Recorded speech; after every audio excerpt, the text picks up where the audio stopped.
వాడు చచ్చిపోయారా మాకు మా ఎదురు మాట చచ్చిపోయారు వాడిని చంపేశారు కానీ పాప.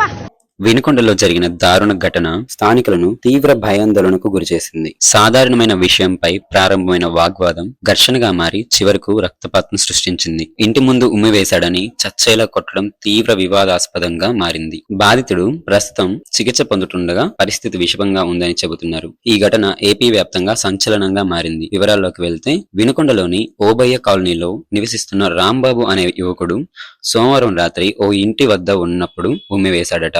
అయితే ఈ సంఘటన గమనించిన మరియబాబు అనే వ్యక్తి నన్ను చూసి వేస్తావా అంటూ రాంబాబుతో వాగ్వాదానికి దిగాడు. మాట పెరిగి ఇద్దరి మధ్య ఘర్షణ చెలరేగింది. అయితే ఈ సమయంలోనే మరియబాబు స్నేహితులు కూడా అక్కడికి చేరుకొని రాంబాబుపై దాడికి పాల్పడ్డారు. క్రమంలోనే రాంబాబును రోడ్డు మధ్యలో నిలబెట్టి కర్రలు చేతులతో దారుణంగా కొట్టారు.